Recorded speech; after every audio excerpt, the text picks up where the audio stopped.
Have you ever caught yourself thinking, "That's not me," about the voice inside your head? Maybe it's harsh, critical, or just doesn't sound like the person you know. If so, you're not alone. Many people find their inner dialogue feels unfamiliar, almost like a stranger living inside their mind. Today, we're going to explore why your inner voice doesn't always feel like you, and what that hidden voice might really be. And the good news, understanding it can help you relate to yourself in a whole new way. First, let's talk about where this voice comes from. It's not just random. It's shaped by your earliest experiences. Think about it: how you were spoken to as a child, the criticisms you received, or even the praise you were told to value. All of these messages get stored in your subconscious, forming the foundation of your inner dialogue. Now, that voice often reflects the beliefs you've internalized, sometimes accurately, but often distorted by negativity or unrealistic expectations. For example, if you were criticized frequently, your inner voice might habitually be harsh or judgmental, echoing those old messages. Over time, this voice becomes so ingrained that it starts to feel like an external critic rather than a part of yourself.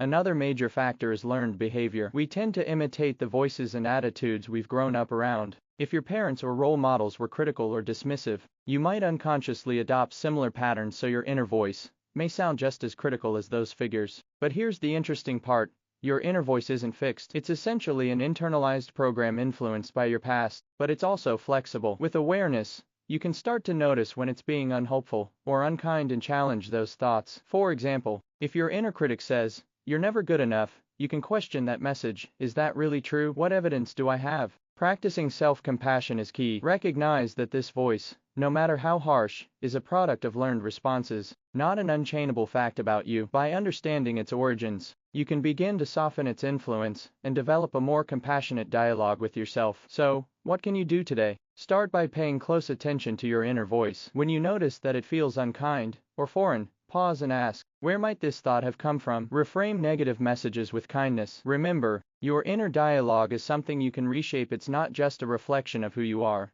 but a reflection of what you've learned. If you found this helpful, take a moment to reflect on your own inner voice. Thanks for watching. If you want more insights into understanding yourself better, be sure to subscribe and hit that notification bell. Remember, your inner voice is a part of you,